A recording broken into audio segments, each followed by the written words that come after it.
So, good morning, everyone. Good morning. Buenos días.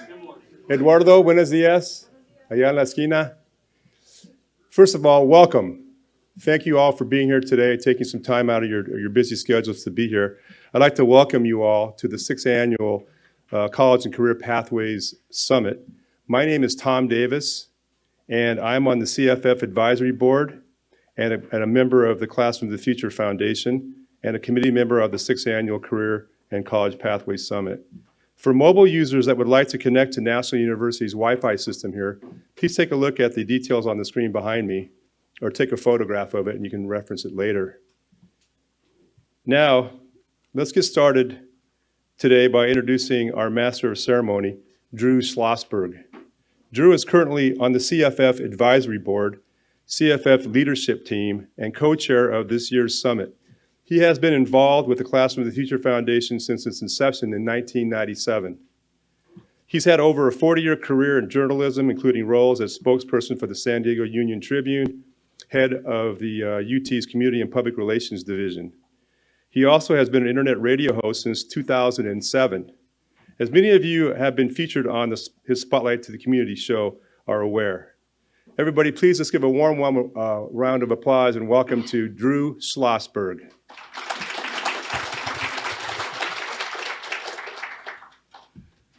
Thanks, Tom. I really appreciate that. And now I'll warn you, there is nobody worse in using technology than me. Barely know how two tin cans and a string work. So if it messes up over here, we're going to blame it on Tom Davis, all right? We're going to have a nice program here. Great always to be back at National University and Spectrum Center. They just do so many things for everybody in this community, and especially Classroom of the Future Foundation. We're going to hear from the provost in a few minutes here, Dr. John Cicero. But what I want to do also is we have formed, thanks to Al Love, the inimitable Al Love, at the County Office of Education, a great relationship with Canyon Hills High School. These talented students come out and they film and they tape our sessions. They did this last year at the summit.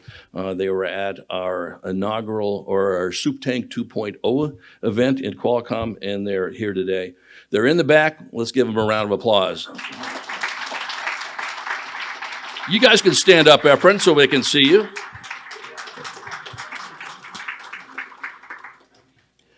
You know, as we mentioned before, we say this all the time, that you folks have many choices. We're on warp speed times 9,000 every single day, 365, 24/7. So when you give up some of your time to be with us today, to hear some of these great speakers, we are very appreciative of it. And we hope you enjoy it, and we'll stay in touch with you, whether you like it or not, and have some fun on some of the other events that we are doing. We started this summit in 2016. And in 2016, we kicked it off with focusing on transformative schools. But since the inception of that summit, we've seen a record number of businesses get involved in districts across the county.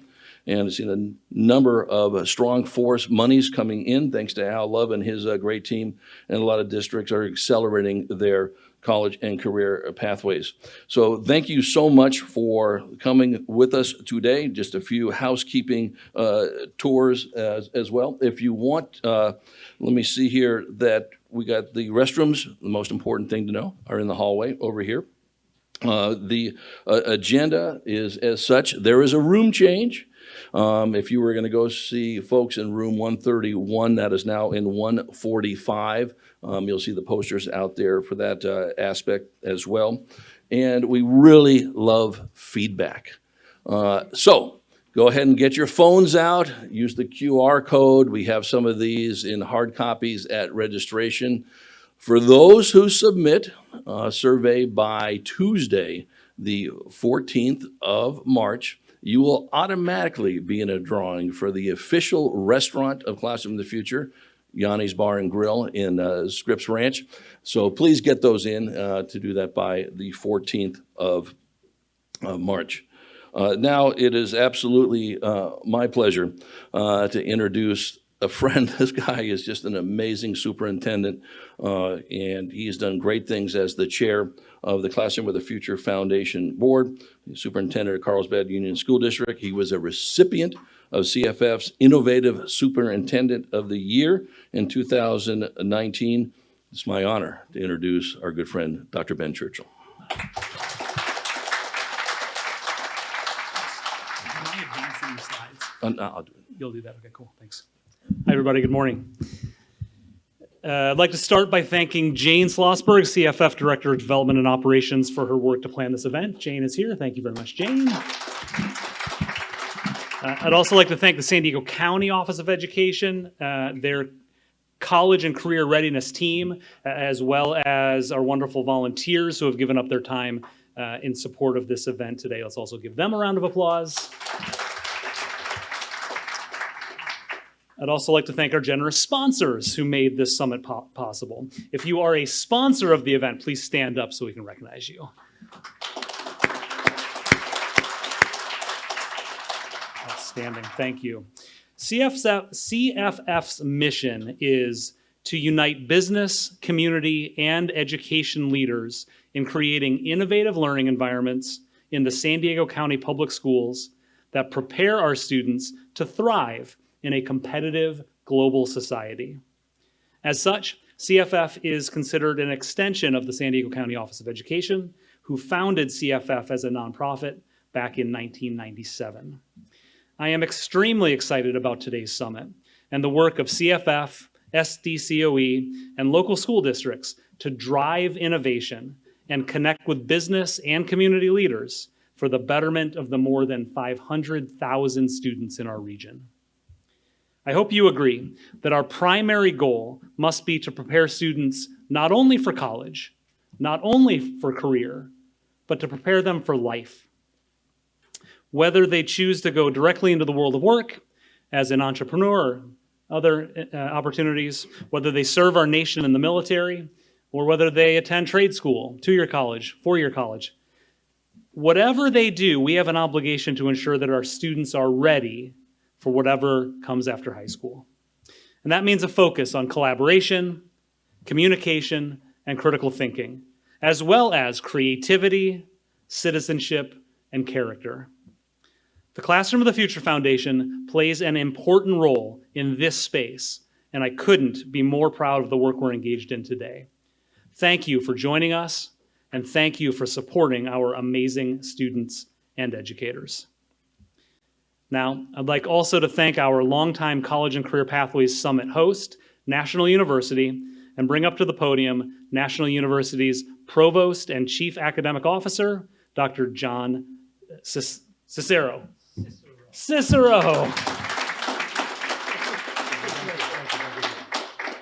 Thank you so much. You know, if I'm from Chicago, and if you were from Chicago, you know the name of Cicero. I'm from Chicago.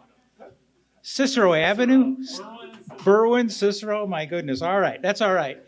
So the first order of business, before I do the welcome, is to add to what Drew said about administrative. In addition to restrooms being just out here, they're at every corner of the building. So when we have this many people, you can wander around. You'll certainly find a restroom. I want to start by saying, honestly, truly, how much joy it brings to me to see so many people here committed to our young people, our students.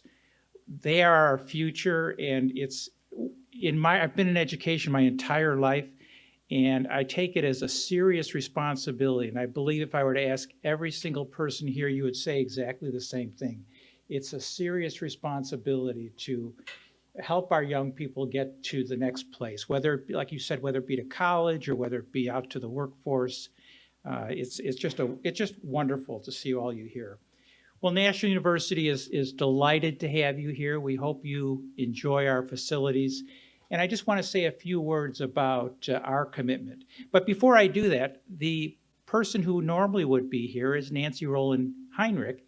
And ironically, Nancy right now is on a plane with our president, and they're heading down to Austin Community College in Texas, obviously. And what they're looking at is something called the Accelerator. I would encourage you just to Google it. It's Austin Community College Accelerator, and it fits hand in glove with the idea of the classroom of the future. If you take a look at this, it's a new way for students to learn. And the best way I could describe it is it's students learning independently together. We're hoping to replicate that model in our building just across the street where the library used to be. And imagine a huge space that is filled with students, and these students are working fairly independently because we do a lot of things online asynchronously, but they're surrounded not only by fellow students, so there's motivation right there to learn, but they're surrounded by admissions people, advisors, faculty, and I've been able to see a video of what goes on in Austin. And what they do is they just raise a flag or raise their hand, and quickly a swarm of people comes to help them. So we want to encourage students to learn. We've learned, you know this better than I do, there's students who have food insecurities, there's students that don't have a safe place to study, safe place to think. So we're trying to create an environment for our students to learn. And then what we want to do is we want to take this environment and we want to replicate it different places, maybe on community college campuses and so forth. So National University is really committed, just like the Classroom of the Future Foundation is, to innovation. So last thing I'll say, I wanted to keep this brief. I heard you talk about the values, and you know, we have values too, and it's amazing how they overlap. We have 5 values. I'll just mention them very quickly. Quality, everything we do, it has to be quality.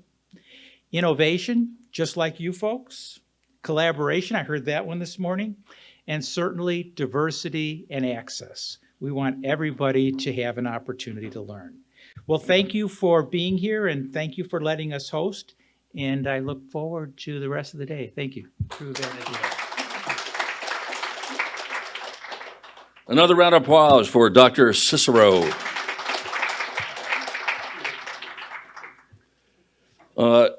My good friend Paul Gothold has been at this ever since its inception. Ben, you'll be teased about this for quite a while. You know that, right? But he's off on business and couldn't be here, but he wanted to share some of his comments with this very cool video. We want to give a shout out to ITV at the county office for doing this. Here's Paul. Good morning. I'm Dr. Paul Gothold, San Diego County Superintendents. On my company, any CFF or SDCOE employee who is present today. On behalf of our Board of Education and SDCOE, thank you again for your participation, and I look forward to working with you and creating more opportunities for our children. Have a great conference. Yeah, let's give it up for Paul. Done a wonderful job, and we're so honored to have him as the county superintendent. He's been a phenomenal supporter of the Classroom of the Future Foundation. Absolutely our honor to bring up Sai Huda of CyberCatch. They are our presenting sponsor. Let's give him a standing ovation, or close to a standing ovation. He is the founder and chairman and CEO of CyberCatch. He is a globally recognized risk and cybersecurity expert and the author of the best-selling book, Next Level Cybersecurity, and a frequent keynote speaker at industry conferences. He's also led the inaugural training program for the Consumer Financial Protection Bureau examiners. He serves on the advisory board and a member of the Cyber Center of Excellence and on the CIO Strategy Council. We are so thrilled to have Sai here. We were just talking offline. I think this is going to be sort of the kickoff, Sai, of a long-time relationship we have with you and CyberCatch. Let's give it up for Sai Huda.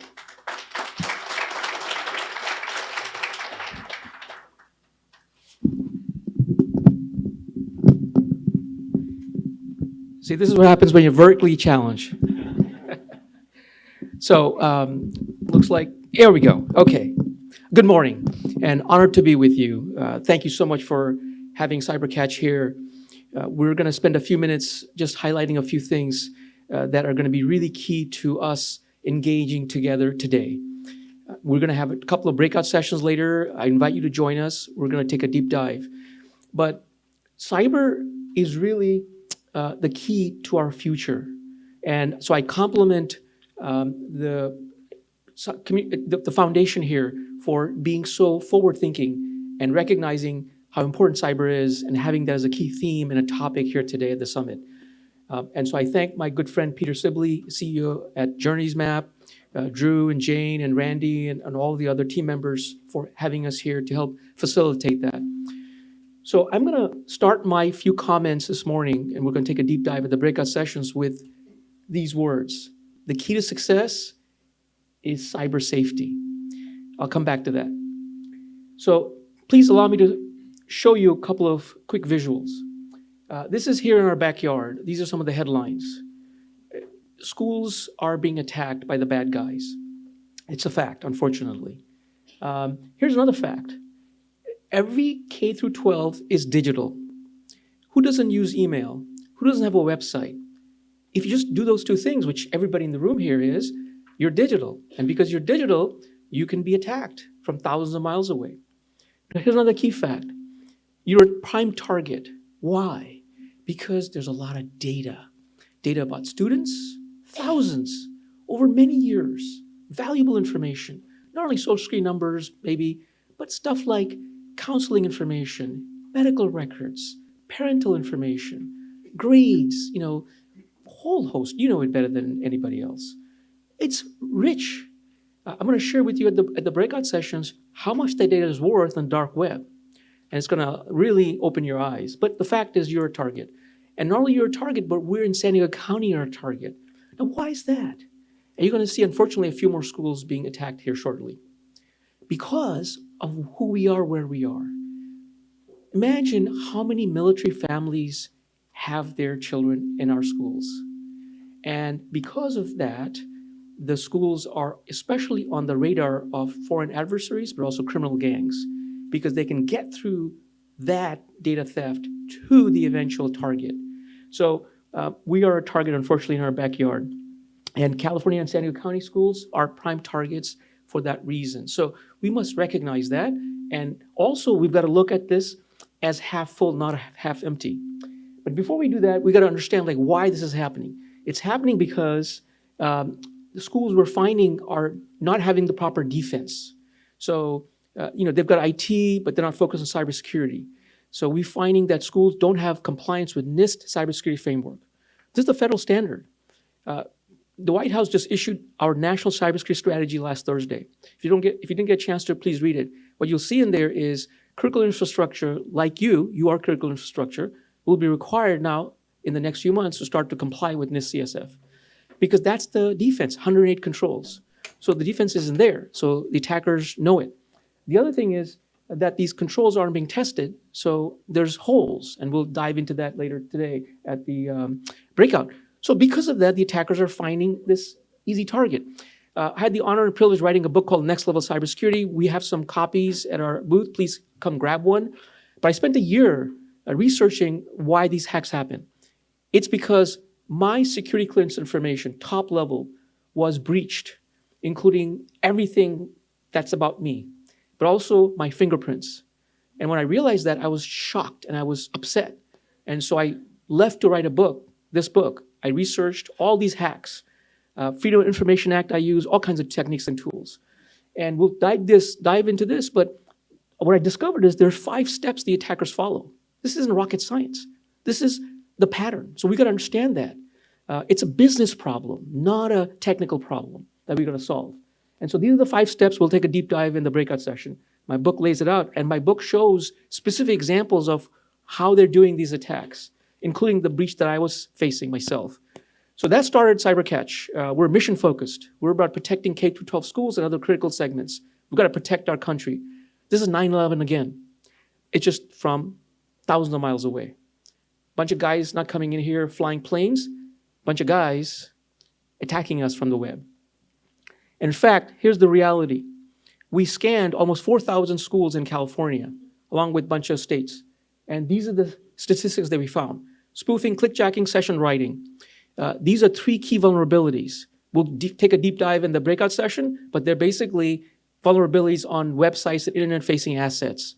What does that mean? Bad code, misconfigurations. Schools not aware.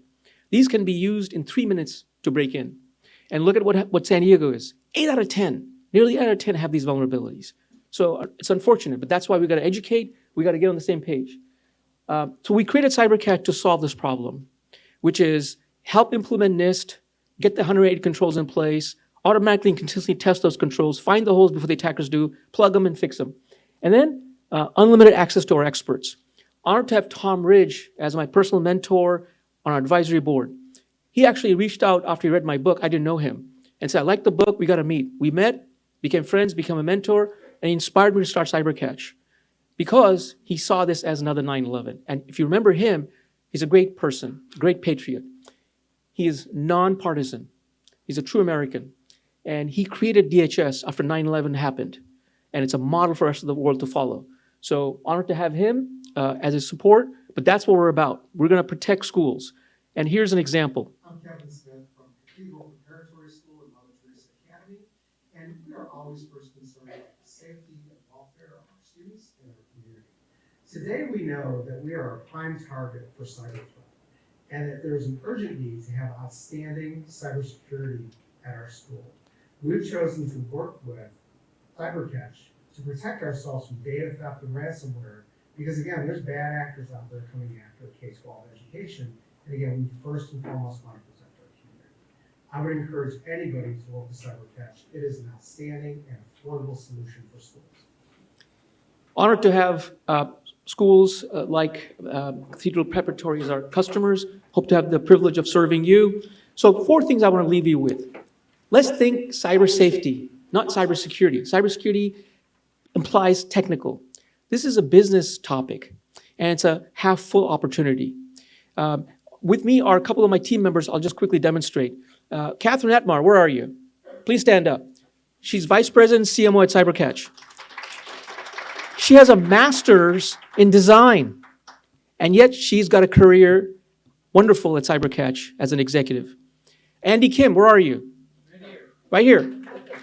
VP CISO, one of the leading CISOs in the world, formerly CISO of Allstate. He defended against ransomware every single day at Allstate. His undergrad, political science. Okay, so I rest my case. So we've got to engage. This is the future. And the entire community.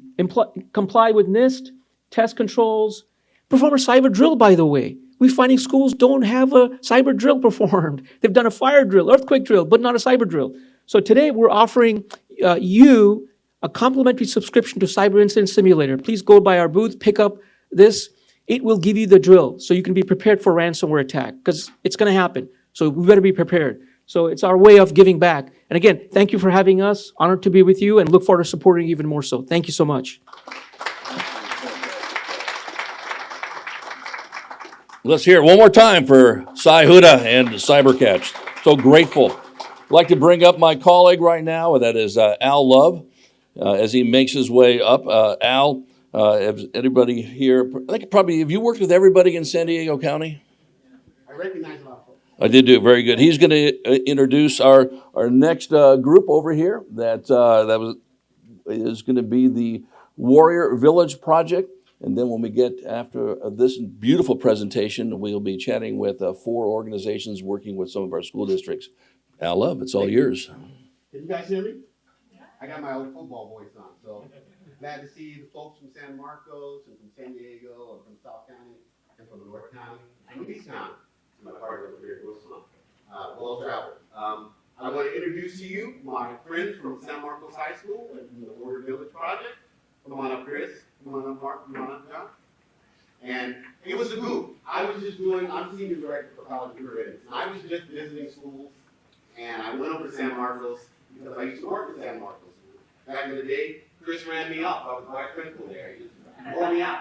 So I went to go see him, and I'm in the shop, and he goes, hey, you have to see this project I'm working on in back. And I walk out back, and I'm blown away.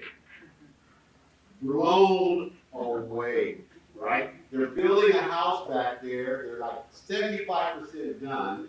Calamar College is working with them on it. They got nonprofit partners. They got a vision of one particular man. And I'm looking at this, and in the end, they're going to give the house away. And I'm like, I got to show you some people.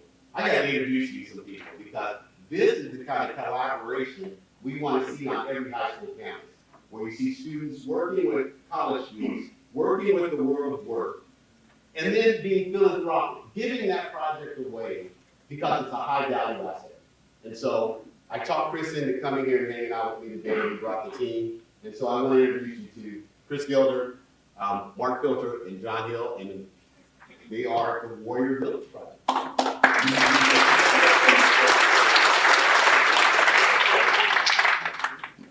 All yours.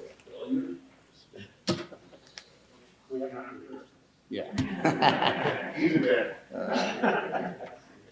So I'm Chris Gilder again from San Marcos High School. And I'm just going to briefly touch about building with purpose. I've been instructing at the high school in the wood shop or cabinet making cabinet making and millworking program for about 12 years now. And I've always thought there's more we can do. We do a really good job within the school district there making connections to the cabinet shops and millwork shops. I'll send a few kids out every year and they'll go work there, but I always thought there's more we can do to connect with industry and was looking for something. And Mr. Mark Pilcher happened upon me, which we'll get to speak in a second here. And it was just, it's a match made in heaven. Why it's important is exposing students to the industry. I can talk all day in the classroom about how much money you can make and the opportunities out there, but until the industry comes to the classroom, it really, I don't think, hits home with the students and or the community. And then this, with the substantial project that we're doing, it really, I think it breaks the barriers of the stigma of my students in the shop class. They don't need to take it, or that's a fun elective. They're going to make an Adirondack chair. That's cool. You know, what skills are they really getting when the families and the community come in and see the substantial project that we're working on? It really hits home that this is a career path. And so without further ado, I'd like you to introduce you to Mr. Mark Pilcher, who was the precipitous for all this and the man that makes it happen.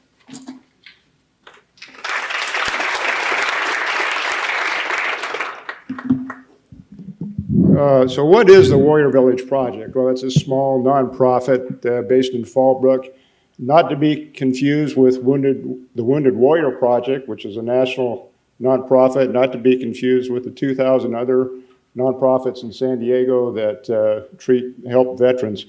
Our mission is very simple. We build tiny houses in high school construction classes to provide affordable permanent housing to homeless veterans.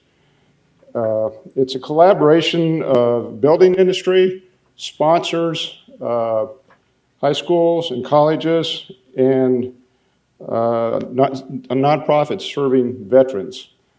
We talk about building industry ties. Well, we have 67 companies that have contributed to our project. And when I started sending emails out, calling people, knocking on doors, I had this elevator speech about what we were doing and why it was a good thing to do. And it got to the point where I didn't even have to finish my first sentence, and they say, well, how can we help? Thank you for asking. There's a lot of support out there among businesses to help our kids learn building trades and to help our veterans. The Building Association of San Diego County and the Associated General Contractors Apprenticeship Program, represented today by John Hill, have supervised the construction of our houses on campus. In the academic year 2019 to 2020 was meant to be our proof of concept year, where we would see if we could actually do this. Well, it turned into multiple years for reasons we're all aware of, but we did succeed and we did prove the concept. So what's our vision? Our vision is to develop pocket communities, pocket communities, pocket neighborhoods, villages, whatever you want to call them, small groupings of houses centered around a courtyard, a pedestrian-friendly courtyard or garden, reminiscent of the bungalow courts that were built in Southern California in the 1940s and 1950s.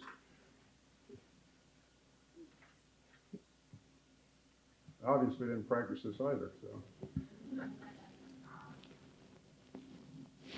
So the idea is to build a small community, maybe a 12 cottages and a community center for a supportive environment for our veterans. Now our vision is to build villages all over San Diego County. Well, to do that, we need a whole bunch of schools all over San Diego County building houses. So until we accomplish that, In the meantime, we're going to install our houses as accessory dwelling units. And our first two cottages look something like this. They're 400 square foot cottages built in two 8.5 feet wide by 24 feet long modules. They're trucked to an installation site, put on a permanent foundation. This is the artist's rendering of what our house, the first two cottages look like. Chris kicked off his construction program with the presentation by our architect, Michael Robinson, who came to the classroom, showed his plans to the students, and explained to them about the plans and the construction process. Chris followed up with some classroom instruction on framing fundamentals. And in September 2019, 24 students started building our houses. You can see here a picture of the platform floors for our two cottages side by side. There's actually 4 sections there, 2 sections per house. On top of what we refer to as our rolling stem walls. These are boxes with wheels on them that Chris developed so that we could put our floors on there, and they'll be elevated off the ground like they would be when they're installed on the foundation. And then they can be moved around easily. Patent is pending on that. Chris may leave us someday when he makes a fortune on that. This is a picture of with Mike McSweeney from the Building Industry Association, teaching our kids some basic building skills. In this case, they're using a chalk line to mark where they're going to cut the sheathing for the floor. Here is at an open house we held at San Marcos High School in November 2019. Mike is there helping the kids raise the first wall on our first house. The San Marcos School Board heard some buzz about what was going on at the high school, so they came to see for themselves. Chris has a tremendous advantage with his woodworking program because he's got a fabulous woodworking shop, so that enabled his kids to actually build things in the shop and take them outside and install them on the houses. In this case, we have a couple of pictures where kids are building what I would call mono trusses. We actually built our own trusses for the houses. They built 44 of them. It was on a Saturday, as I recall, wasn't it? And there you can see we've made some progress. We now have 6 of the 8 walls raised. And here you have the John Colley from the Associated General Contractors Training Program, Apprenticeship Training Program, supervising the kids as they put the ridge beam on a house and they do some framing of windows in the other house. Our first house was given to Wounded Warrior Homes, which is a nonprofit based in San Marcos. They have 3 residences in North County where they provide housing, transitional housing for veterans that are suffering from PTSD and traumatic brain injury. And we were giving our first house to them, and they came by to see how the construction process was going. Our intent was to have our students work side by side with people from the building trades. In this picture, we have a couple of students, 2 students that are working with plumbers, cutting the PVC pipe for them and working with them side by side. It also gives the opportunity to the students to talk to people that are working in the trades, ask them about what it's like to be a plumber, or what's your everyday job look like? How much money do you make? This guy has retired very, very wealthy as a plumbing contractor. And he told that to the kids. That opened some eyes. A lot of money to be made. I don't know what happened down in this part of San Diego County, but up in North County, we had something happen on March 13th, 2020. Something called COVID-19 swept into town, and schools closed down. None of us knew how long the schools were going to be closed at that time. We thought, a couple of weeks, they'll be back. Well, it didn't turn out that way.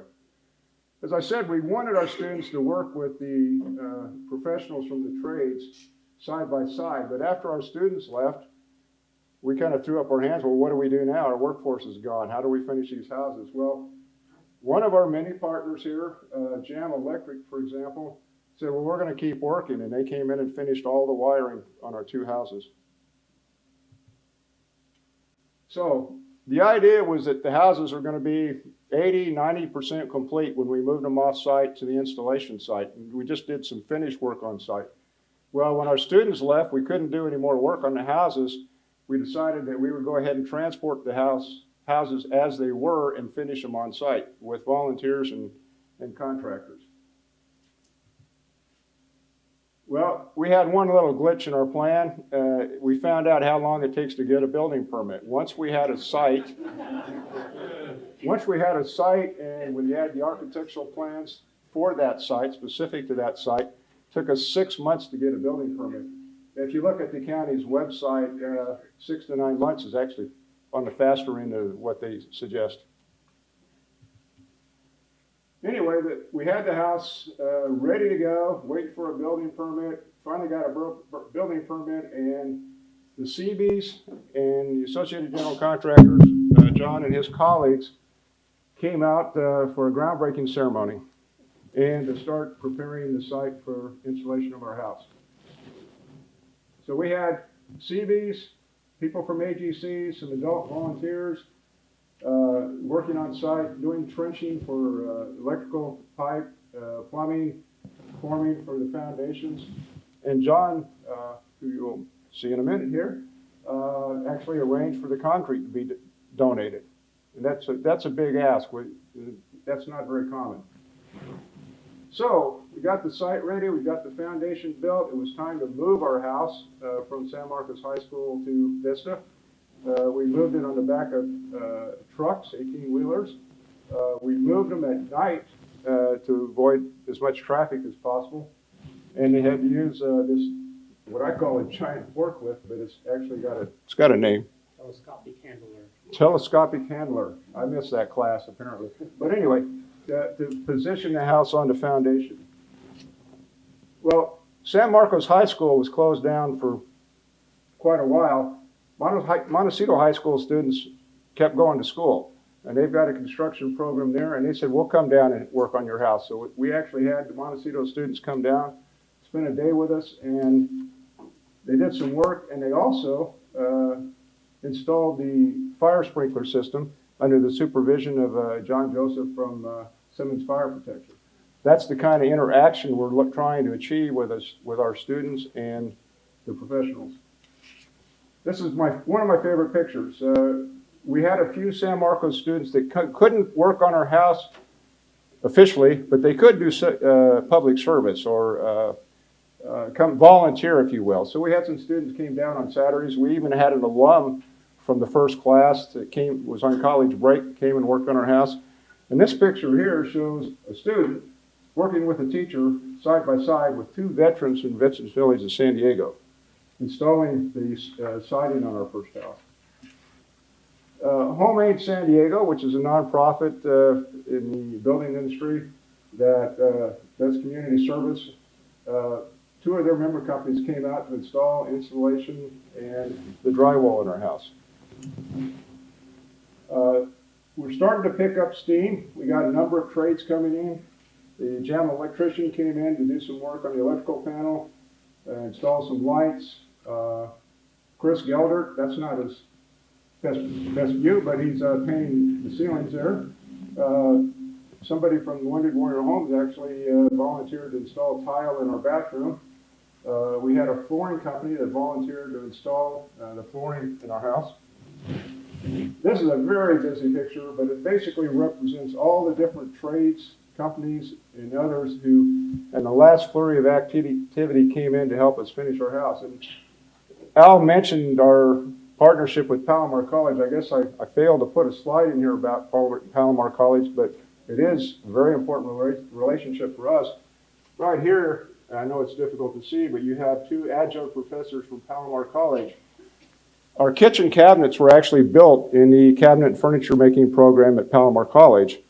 And there's about 8 companies, all shown down there below, that donated all the materials for those cabinets. And these are top of the line cabinets. These are not Home Depot cabinets. These are cabinets that we'd all love to have in our own homes. We finally made it. We finished our house actually in about December 2021. COVID was still alive at that time. We didn't have our ribbon cutting ceremony until March 2022 when we thought it was safe to do so. But this is our finished house. This is us cutting the ribbon. This is Mia Roseberry, the Executive Director of Wounded Warrior Homes, showing people around their new house. So this is what the architect said it should look like. This is what it ended up looking like. There was the interior he sketched out for us, and that's the way the actual interior ended up. This is our second house. It's currently under construction at San Marcos High School. That's John Hill there. That's his worst side. His best side will be here in a minute. He's working with students, supervising them in installation siding on our house, our second house. This is the way we intended to do both houses. Put the siding on at the school rather than on site. So we're able to do that now. This house, by the way, needs a home. One of the challenges we've had is it's incredibly difficult to give away a house, believe it or not, because we do have some criteria. You know, we want to give it to somebody that's going to help the veterans community, the homeless veterans community, or at least homeless people in general. Ideally a nonprofit, not somebody that's going to benefit from it, say financially. So we're looking for a home for this second house. If anybody has any suggestions, please get in touch with me. So what did we learn? Well, probably at the top of the list of what we learned is don't start a program like this during a pandemic. That's hard. But what we did learn is, yes, we can build houses in high school construction classes. It's not easy, it's challenging, but we can do it. The community strongly supports our program. As I said, I hate going out and asking for help, but it got easier and easier because almost everybody said yes. And many of these companies that helped us out have been back and back again to help us out. But to expand our program to more schools, we need to simplify it. We've got to come up with a different way of doing things. We can't have a process that shuts us down for 6 months while we're waiting for building permits. We're going to have to do something simpler. Frankly, these are beautiful houses. I mean, they're really nice. They're equivalent of large studio apartment or one-bedroom apartment. But they're quite a project to take on in a high school class during the course of an academic year when Chris is teaching them in the classroom as well as working outside with them. So we've got to do something simpler. So what we're going to do is start building movable tiny houses. I'm sure most of you have heard about those. If you want to know more about them, the Tiny Fest is at Del Mar Fairgrounds this weekend. You can go out and see all types of movable tiny houses. But that's what we're going to be doing going forward. You can see our newsletters from May 2021, June 2021 on our website and learn a lot more about movable tiny houses. There are actually several schools in the San Diego area that are building movable tiny houses. In fact, Al told me about a few this morning that I didn't even know about. But Poway High School actually built a house. They started it as a summer program a couple of summers ago, finished it up at the school during an after-school program. They used that as a foundation to start a construction class at Poway, which is just going gangbusters now. They're now working on their second house, and I go out there periodically to see how it's going, to see what we can learn about it, and see how we can apply those lessons to future schools. And with that, I'm going to turn it over to John Hill. This is his best side. John?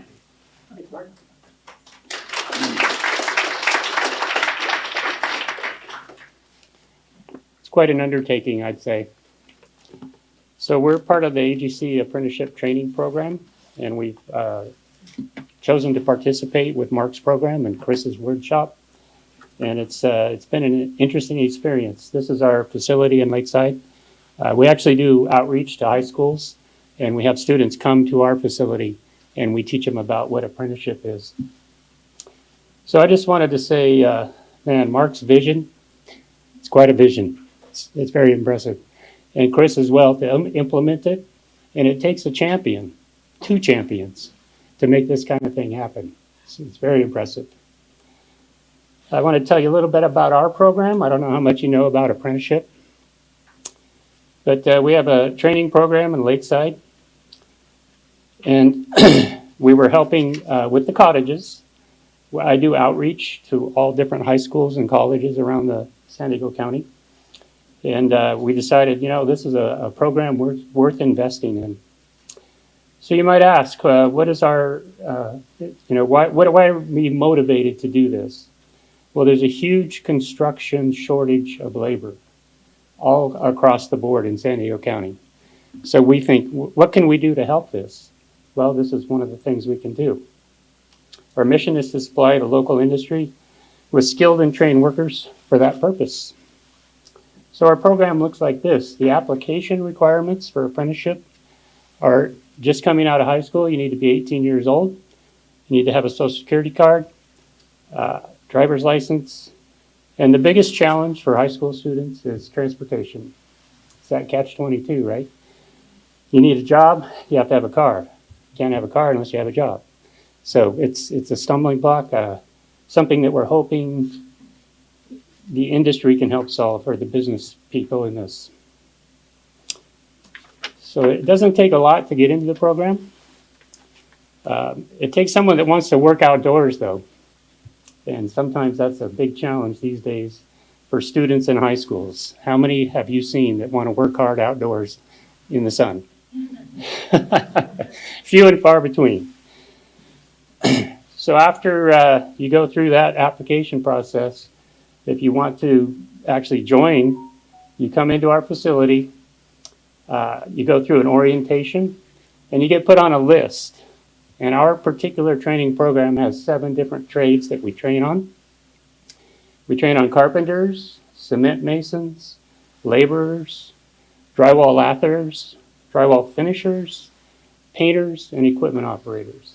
So we cover 7 different trades. We call them the building trades. So that's what we do there. And I wanted to give you an example of the career path for this. So we have on-the-job training, and the required hours for the laborer program for on-the-job training is 3,000 hours, and also 336 training hours. In the carpentry program, it's 5,000 hours of on-the-job training and 616 hours of specialized training. So that takes about 4 years. So it's very similar to a college education, very similar. And you will command a good salary for that effort, for sure. And we look at it as being paid to learn, because you work during the day, you have to have a full-time job, and then you have medical insurance coverage as well. And it doesn't cost anything. The students pay nothing. So I just wanted to let you guys know that it takes a champion to make things like this work. And I'm looking at 2 champions right here, Chris Gildert and Mark Pilcher. My hat's off to them. They're doing a great job. Thank you.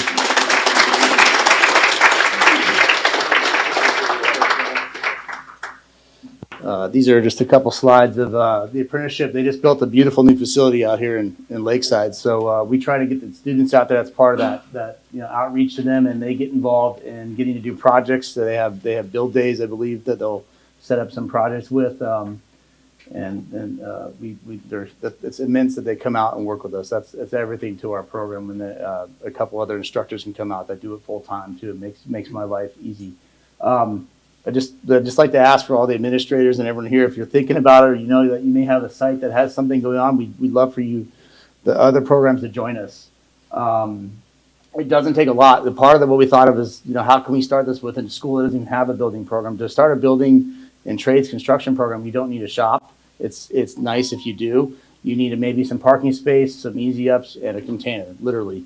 And from a district point of view, monetarily, with the amount of sponsorships that'll step up that we're seeing, 20,000 of outlay is really all you need, and it's probably quite possibly less. When I went through it, I don't need the shop to run the program. I think we could get started with probably 5 to 10K, and an instructor. I know it's a little easier said than done. And then in closing, the site, again, you don't need necessarily an FTE. We can look at ways of, I know I was talking to Mr. Love about low-hanging fruit. If we have an instructor in place, great.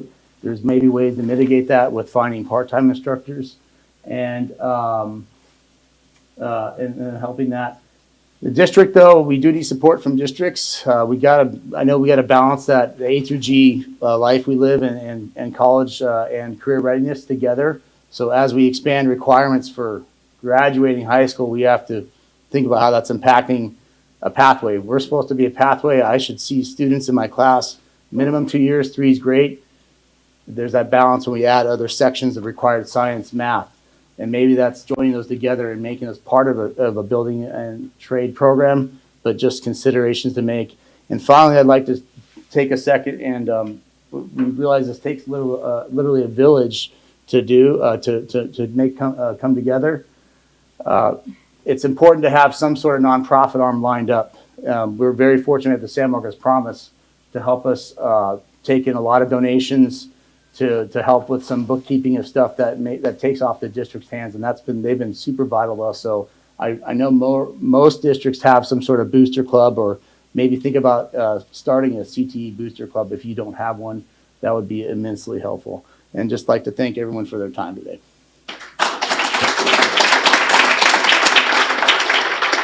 Thank you so much, guys. Great job. Excellent. Another round of applause for the Warrior Village Project. So what we're going to do now is bring up 4 companies that are working with districts, not just here in San Diego, around the country on this. They're going to talk about what they are doing with these districts. Dr. Tim Baird, our buddy from the council, for the CFF. Tim, why don't you stand up over here? He is our timekeeper. Once again, a thankless job. They have 10 minutes. What want to make sure that we let you folks know is that when they do their 10-minute presentation, there'll be no Q&A in this session. We are going to direct you to the first breakout session in 1C, now in room 145. All 4 of them will be in there to chat about what they are talking about and so forth. So are our Evolve folks in here? I know they're supposed to be sitting next to you over there, Tim. So if they are not here, and I don't see them, Alex and Gabe, all right. Let's hear it for them.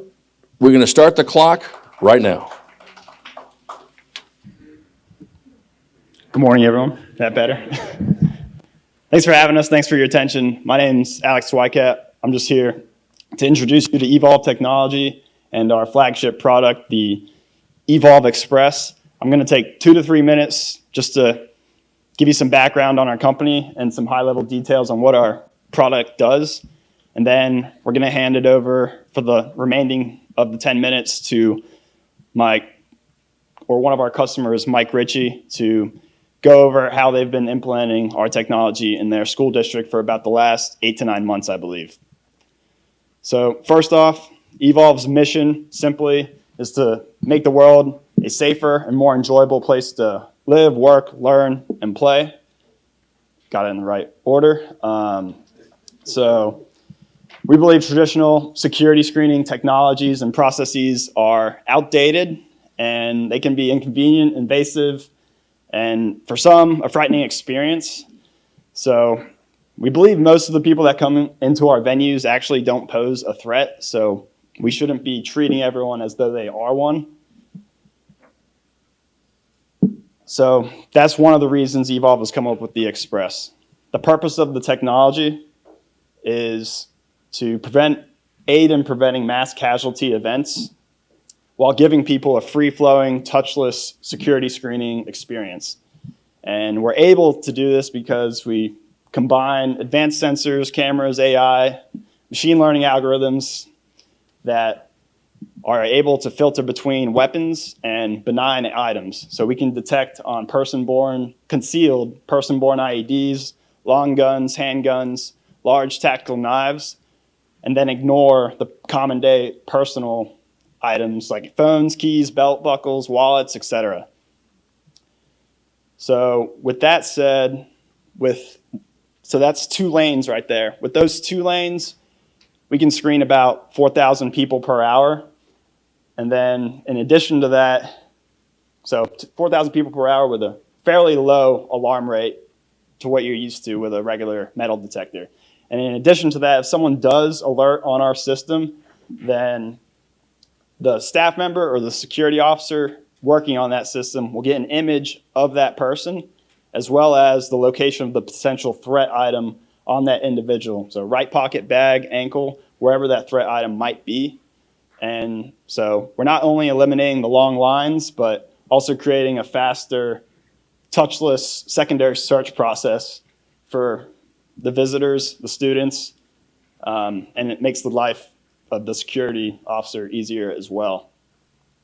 There is a lot more to it, to include a data analytics dashboard, integrations in your video management systems, mass notification tools, in case there is an incident, but we can go over that in the breakout session or at lunch or another meeting.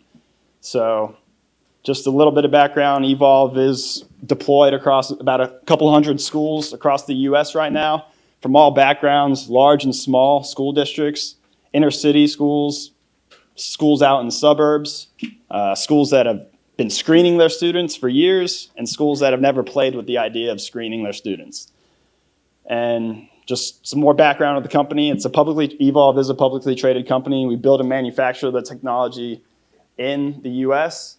And yeah, I missed some of the slides, sorry about that. We build and manufacture the technology in the US. We're backed by strategic partners like Motorola, Johnson Controls, Stanley Securities. We got backed by some big investors as well, including Bill Gates and Governor Jeb Bush. And we have a board of advisors that include a lot of former high-level directors from the CIA, FBI, Secret Service, and probably most importantly, when it comes to screening, the TSA. And then we have been given a lot of awards from the Security Industry Association in the public safety categories. And probably the most important one, the Department of Homeland Security awarded us with their Safety Act designation. If you don't know what that is, it's an 18-month to 24-month process where they're testing and researching our technology before they give us an approval of being a counterterrorism technology for facilities to use. And we are the only free-flowing screener to be awarded that, the Safety Act designation. So enough of me talking. We have the remaining of the 10 minutes to listen to one of our current customers, Mike Ritchie. He is the assistant superintendent at Guilford County Schools in North Carolina. He oversaw the entire implementation of Evolve at 19 high schools. And let me shift over to Zoom. Hopefully Mike's still there. There he is. Mike, can you hear us? I can. Can you all hear me? We can. So I'm just going to ask Mike a long, broad question. So Mike, can you just give us a little bit background on yourself, Guilford Schools, and how you guys came about in adding a new security layer to your schools for your students? And then, did you guys screen before? Did you not? How did you come up with the decision to? You got it. You want to say anything else? More questions? We can talk about it in the break session and at lunch.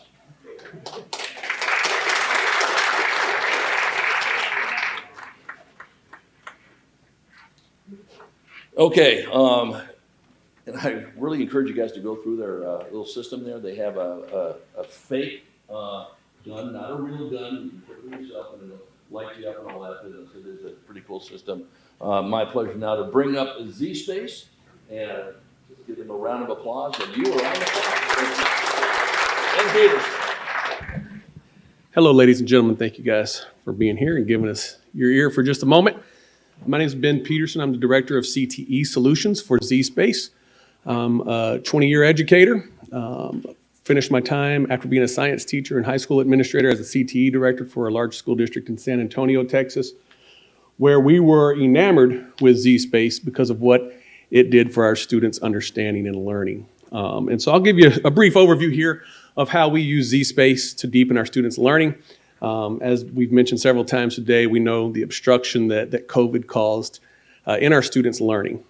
I became a customer prior to COVID, and so I can talk a little bit more about that if you guys come by the booth or if you come to our breakout session, exactly how we utilize this for distance education when we all went asynchronous. Without the instruction of how to go asynchronous, it just became a wonderful tool that we were able to use to really keep up with our pace of learning, our scope and sequences, and getting students to earn those industry-based certifications, which was a big, big focus within our CTE program. So we are an AR, VR company, so I'm going to talk a little bit about that, just so we're kind of on common ground here. How many of you guys have experienced or enjoy, or maybe don't enjoy, virtual reality? All right, so a little bit, we have some understanding of what virtual reality is. It's an incredible, incredible tool, incredible technology. We have some at home. We play with it as a family.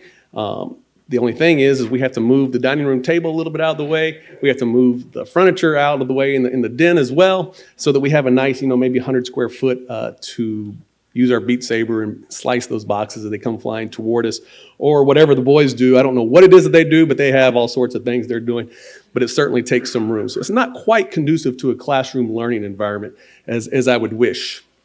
And then on the other side, we have the cousin of virtual reality, and that's augmented reality. It's another technology that I'm super excited about. I can't wait till it gets a little less expensive so that I can throw some glasses on and kind of feel like Terminator or RoboCop as I'm walking down the street or doing whatever we're doing. I think there's some incredible technology going there. So we take a blend of those two technologies in what we call our mixed reality space of Z-Space. So it allows for the immersion, except there's no need for any headwear.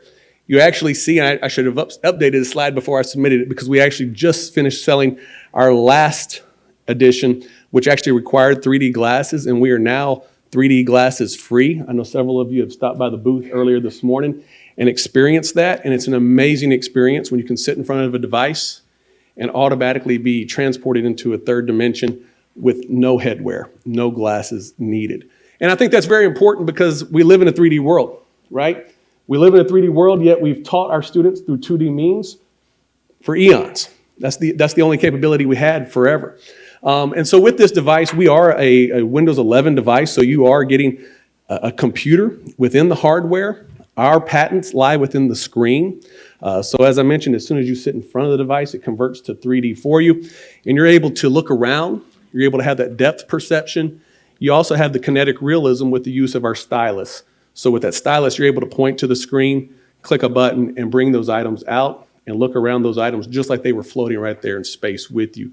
That stylus also allows the students to interact, especially on the career and technical education side of things. If we're going to disassemble an engine, if we're going to reassemble brakes or a transmission, if we want to dissect a human body in our nursing and anatomy physiology courses, we can do all that. We can also do the same thing within ag, robotics, industrial manufacturing, and almost every single CTE pathway with the exception of business, marketing, and finance. Although we have just unveiled a 3D immersion analytics for some of our business students. We're using that more at the college level, but if you have an immersive analytics or business analytics program, we do have some brand new software for that, and it's really, really incredible.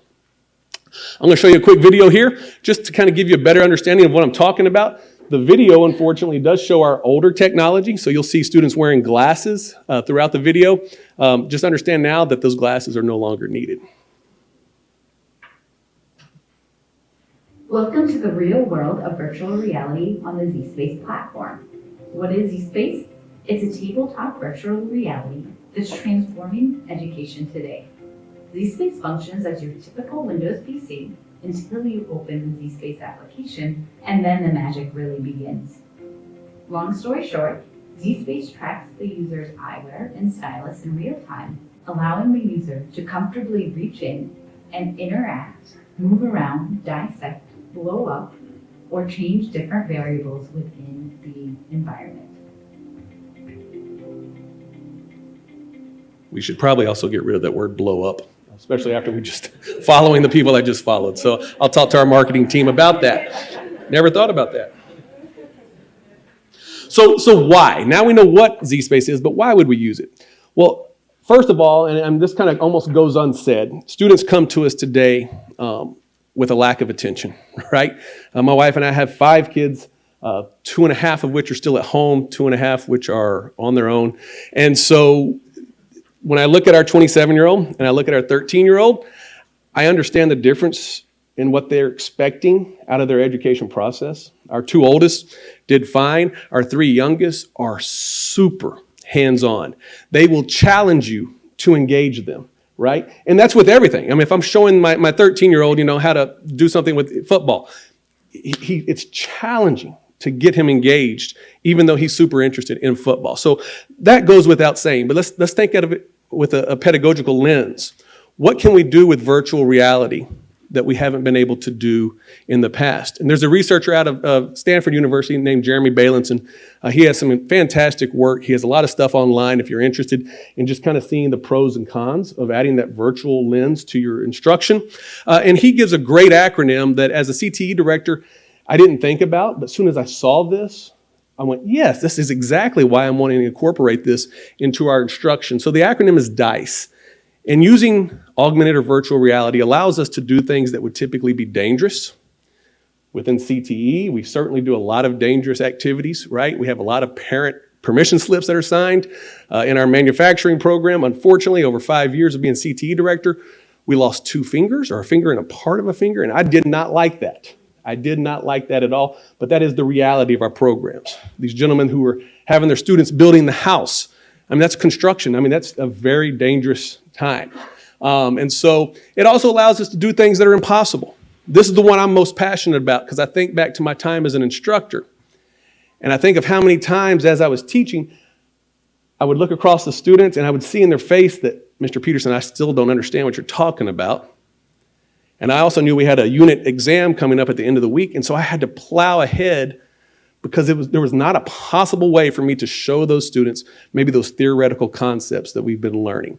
With virtual reality, like we talked about this morning, I had a beautiful heart up on the screen. You're able to grab that heart, look around the heart, and then with the touch of a button, make the ventricles of that heart transparent so that we can see the functionality of all 4 valves and how those valves work together. And like that, it can deepen our students' understanding.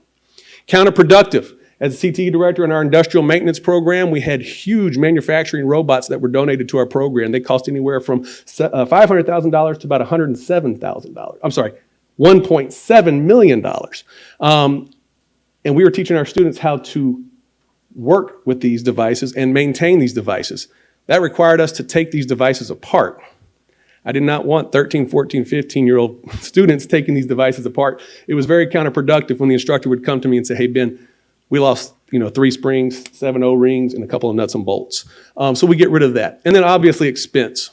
Over time, when we're able to dissect cadavers virtually, obviously it's going to save us in the long run. Probably by that time we would dissect a second or third cadaver when we're starting to see a return on that investment financially.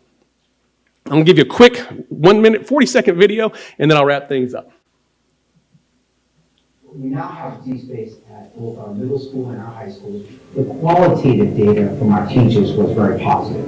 Moving from the science realm where we were using it in anatomy, physiology, biology, and in chemistry, we saw some of the products that were coming out from Z-Space that were newer in the CTE categories.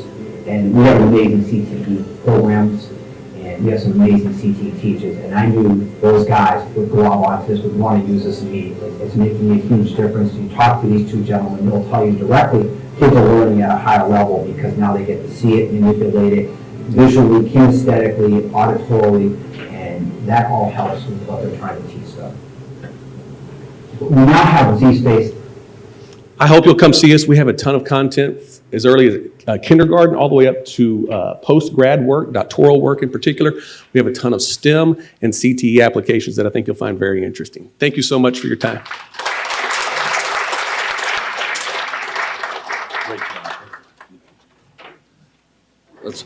Another round of applause for Ben in Z-Space. Now it's my pleasure to bring up Joe. He's going to give us a good nickel tour, maybe a dime or a quarter tour on NS4 Ed. Give a round of applause to Joe.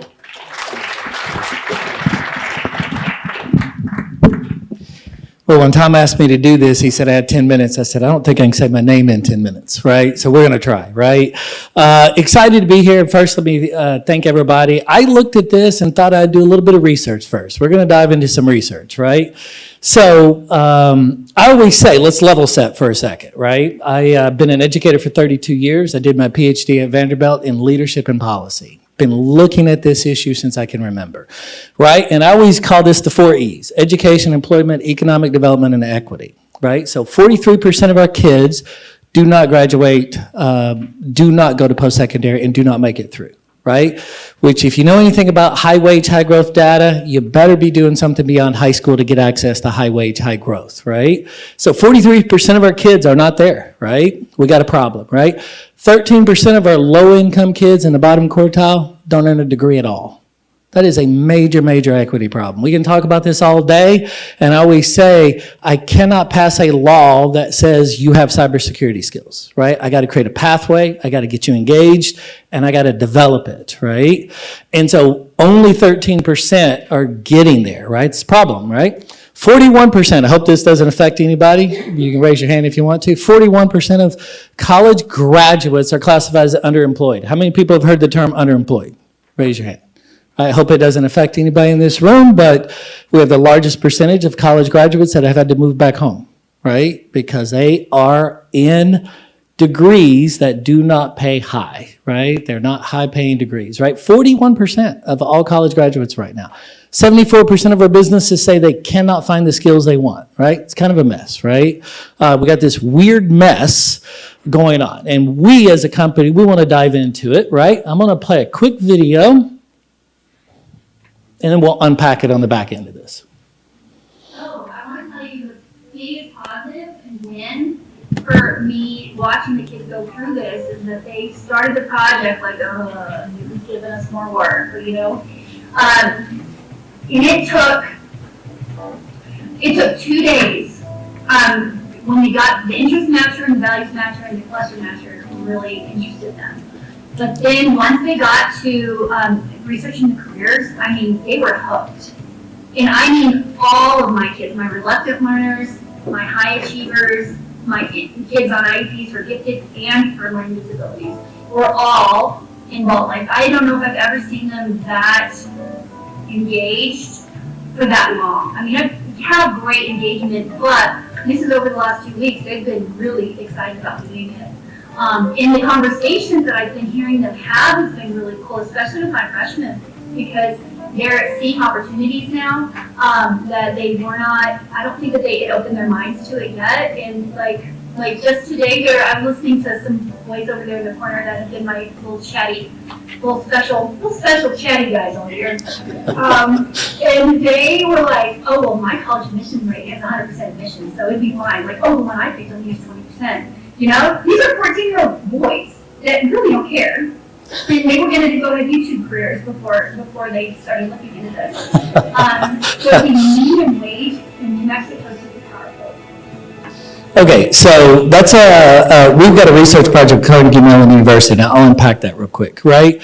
So what do we do as a company, right? We're passionate about helping students see their future. We have a motto that when a student sees it, they can be it.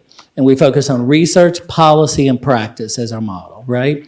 Our vision is we want to transfer communities. We have 5 statewide contracts on our work to where we do it in every school district in the states of Nevada, New Mexico, Massachusetts, Tennessee, to where we're going in and we're reimagining academic learning through the lens of a career. And I'm going to give you a quick example of that. So we want to be the intersection between education, employment, and economic development, which is really super hard to do. Like, how do we think about education that leads to employment that benefits your local economy, all with a lens on equity way you do it, the 4 E's, right? Which is what we get passionate about. One of my favorite research studies ever done, this was done by the National Dropout Prevention Network. They looked at 500,000 dropouts. And they were like, okay, what motivates a kid to stay in school? I hate school, or I'm really close. I'm close to that line. What's keeping me tethered to my school? What's going to make me stay, right? I always tell everybody we're going to jump to the bottom. What's the least effective strategy on this chart, right? Academics, right? And because what we keep doing is we keep telling a kid we're going to do more of the same. So I hate math. Joseph hates math. I'm a former math teacher. I'm going to do what? I'm going to double block Joseph into math, right? What are we about to do? We're about to solidify how much Joseph hates math, right? We're really going to make, and we're probably taking Joseph out of something he really likes, right? He might like a class now, have to take math twice, right? What scores first? 81% chance that student will stay in a school when they believe they have a future. All we got to do is connect kids to their future, right? Any future. I always tell everybody it's any future, right? Get them engaged, get them excited about learning, right? And by the way, this is a great study. I have it. I'll make sure I give it to you guys in a link somewhere. Okay, so I'm doing good. So what happens when a student has purpose in learning? And I always say, again, I took a hard look at research. We won 2 federal grants to develop our model. The first one was an SEA demonstration grant. Stood for State Education Agency. And what the state's federal government said, we have to start reimagining learning, and we got to reimagine it through academics and careers into one idea. So we looked at the research and we said, okay, what happens when a student has purpose? I call this slide pure goodness, right? Give a kid purpose, more motivated, retain, persist, all good things. Everything we would want as a professional educator, all happens, just give them purpose, right? And so when we built what we built, we said, okay, how do we embed this research into actual learning that can benefit all kids? So we developed what we call the Career Connected Learning Model. And again, it was funded by 2 federal grants. The first one was an SEA demonstration grant, and it was focused on math. So we said, we're going to take a broad look at math, and we're going to dive into what the data says about math. How many people have heard a kid say they hate math? Right? And you know what? We allow kids to say it. It follows them the rest of their life, right? And what's the number one thing kids ask about math? Somebody say it really loud. When am I going to use it, right? So we said, well, you know what? We think we can fix this, right? So again, I'm going to skip this slide for now. By the way, 80% of our elementary kids say they're engaged. What happens by high school? We lose half, right? What do we do in elementary school? Somebody yell it out, keep kids engaged. We work in groups. We play. We do teamwork. We do critical thinking. It's all hands-on, right? By the way, if I were to survey a bunch of businesses, what do they want? Same stuff, right? We just stopped doing it, right? So we said we're going to look at this math. We've been doing traditional math for a long time, and we said we got to look at attitudes. This is performance in math. Somebody yell out what's a good description of that curve. Lack of curve. Flat. I tell everybody we've been doing this for a long time. If it was about math, I'm confident one of the publishers would have figured it out. We've been doing it for a long time, right? I get in trouble when I say that usually, but they would have figured it out at some point. They published a textbook for about 100 years, right? It's not about the math, right? It's how do we change the engagement? There's California's test scores. So we said we're going to modernize math, and we're really going to dive into what does this look like. So here's an example of a math lesson. We did pre-algebra, algebra 1, geometry, and algebra 2, all from the ground up. We said we have to start over. We have all this research, nothing's really worked. We have a flat curve on learning. So we're going to start over. So we said we're going to embed high-wage, high-growth careers into every math lesson. What does it look like when we create exposure through actual academic learning? Somewhere along the journey, somebody thought it would be a good idea to separate these, and they merge in college, right? That's when you have student loan debt, all those other horrible statistics. We backed all the way up and said, you know what, we can do it early. We can put high wage growth data in front of a kid doing pre-algebra. This is a pre-algebra lesson, right? And we pulled all the labor market data and said, hey, did you know? So that teacher saying, my students are arguing about how much money they can make in a pre-algebra classroom. It's pretty cool, right? So we're exposing them. This is applying graphs of proportion, but I'm going to be a manufacturing engineer. So how do we do that through it?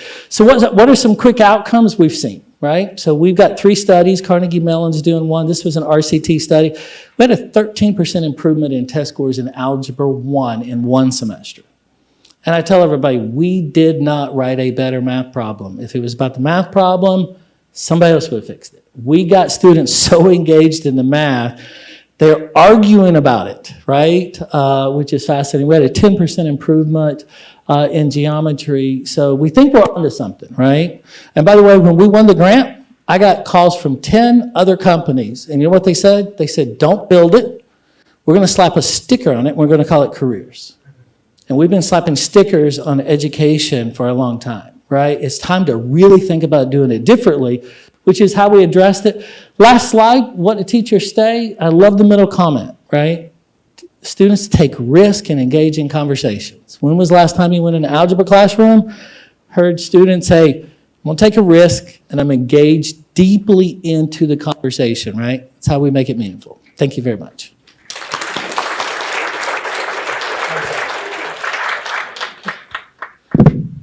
Let's give it up for Joe Goins, everybody.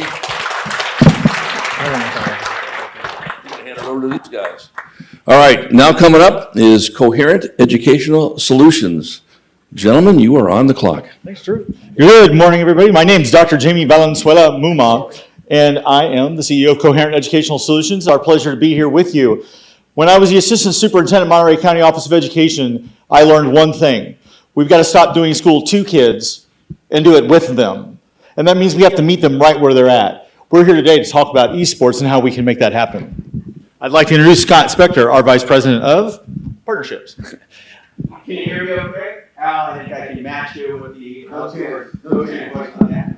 So I think you've been sitting for long enough. So let's do something a little bit interactive.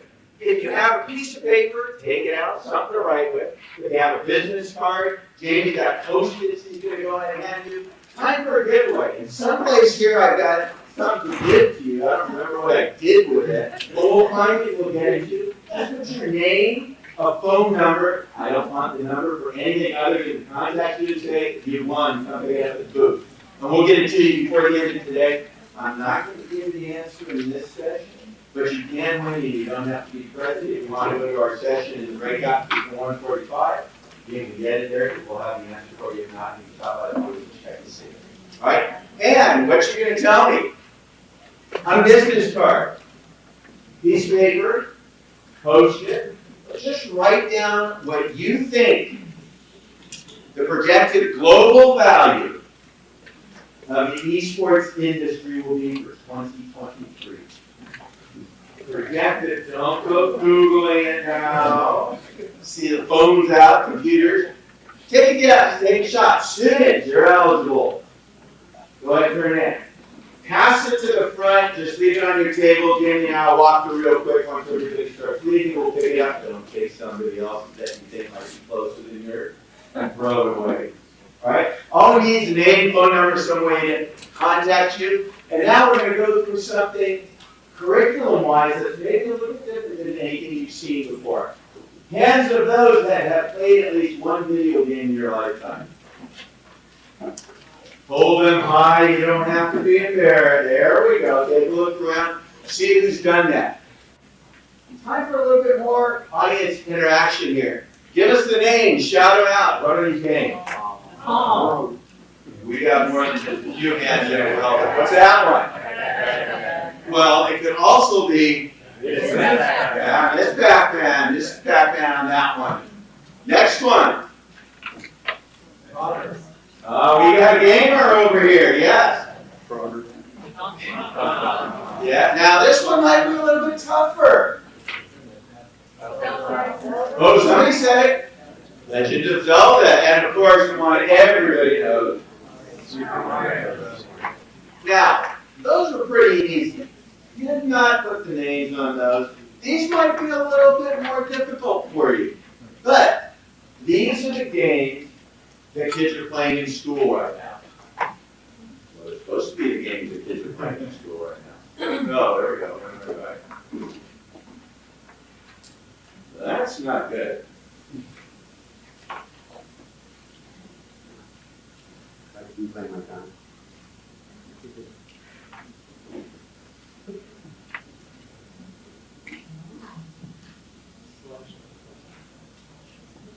Hey, Drew, start here.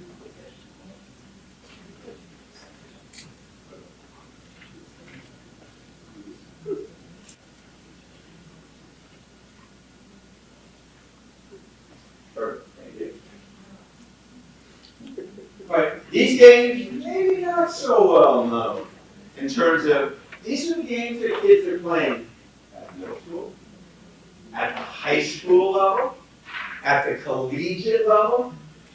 You know that there were $16 million given out in esports scholarships this last year by 150 institutions. Kids are getting paid $35,000 to go to school to play video games, just like a basketball player, a football player, a baseball player. And the money to be made in esports, the average salary, about $200,000 to $300,000 $200,000 for a professional esports player. Now, the downside to that is professional esports is less than 1%, just like football, basketball, baseball. But the money is there. How much money? I'm not going to tell you, but I will give you a little bit again. You may want to cross out some of those numbers that you just put down. All right. The evaluation for 2019, 1.1 billion with a B, billion. Projections, end of 2022, 1.8 billion.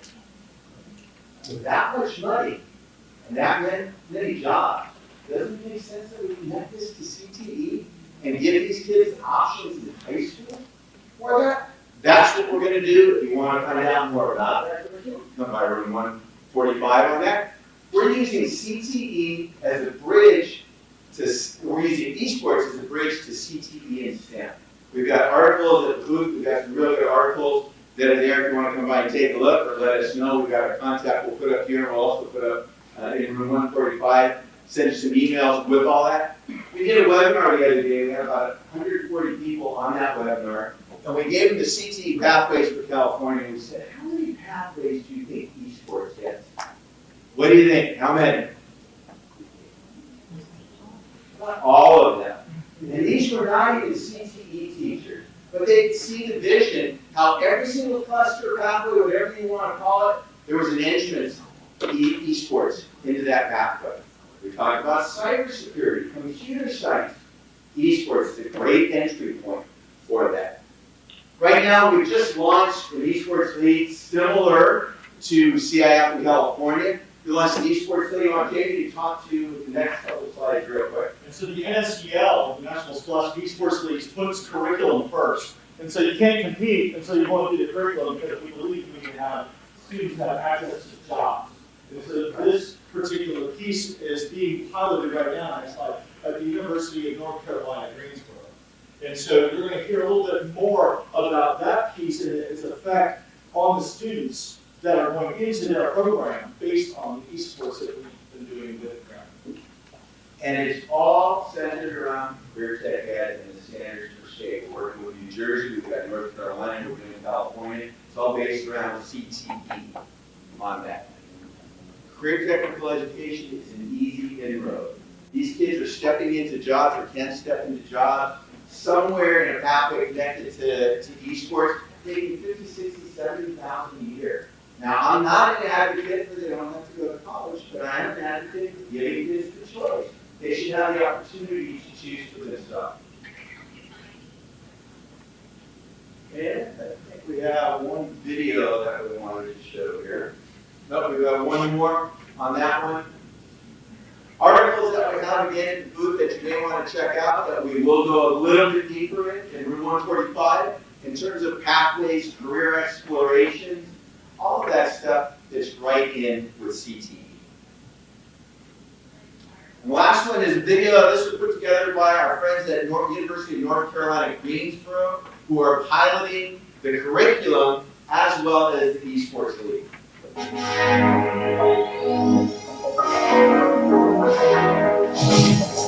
One of the things that we're starting to notice is that competitive gaming is growing, and in that growth, we're seeing opportunities for new businesses to open up, events to be planned, and tournaments to be managed, run, promoted. There's a lot of learning opportunities that can be happening in that space. As we move from a broadcast to a digital media scape, it's really important that people have the critical skills to know what's true and what's not true. The obvious things aren't a space for students to game, but I think this space provides a lot of other learning opportunities and experiential learning opportunities for students. The career transfer pieces, whether you're in media, production, or you're going event management, we have an opportunity to train students to get out in the community to help us lead a lot of different esports initiatives, both locally, regionally, and nationally. Understanding that our students are already gaming and taking seriously that this is something that they can use throughout their lifetime and throughout their education, I think is taking our students seriously and is meeting them where they already are.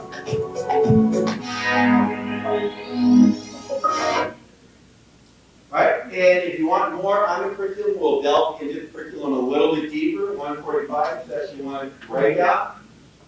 And we'll hand something out to some lucky winner. If you've got a post, you got a business card, pass it to the front, leave it on your table. We'll come by and take a look as we walk through and make sure we get it so you're eligible. Thank you.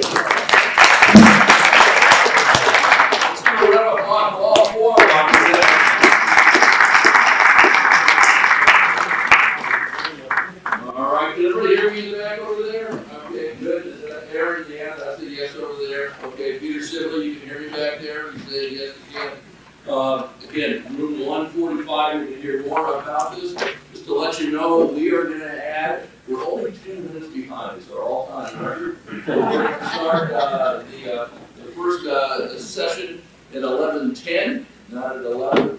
And so we will also start the second breakout at 12:05, and then lunch at 12:45. We'll be 20 minutes at 15 minutes in between the break over here. A little bit of a commercial with Classroom of the Future Foundation. We are launching today, and I'm going to ask my friend Charles Parisi to stand up, Future Pathway Superintendents Unplug, a podcast series. Launches today, Future Pathways at San Diego.org. Charles, if you can stand up. Charles is the CEO of Cloudcast Media, and he's doing a session on occupation 11 years. And so we already have about, I don't know, 5 or 6 of the superintendents that have been on this. Tim Baird, Ben Churchill, Luis, you were interviewed on this aspect of it all. I'm sure Mr. David McLeod, and I'm sure a few others in there as well. So make sure you go to classroomofthefuture.org. Our 20th annual innovation event is coming up this time at Qualcomm Industries. Anybody who went to our soup tank, do that thing, just killed it. It's a great venue for this. We're giving out 3 $5,000 awards and 1 $10,000, plus a whole bunch of scholarships. So take a look at that. And then those STEAM grants for that amount of money are due on Friday, the 10th of March on this. So please do our survey. Please, we beg you, we'll bribe you, we'll do whatever we can. We need feedback from you folks.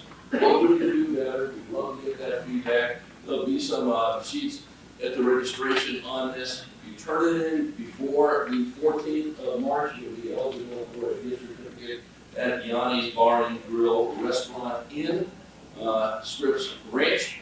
Again, here are the breakouts, and note that 1C is now in room 145, and the other one that was in room 131 for the breakout 2 is in also 145 as well. You've got plenty of time now. Next session starts at 11:10. Join us so far.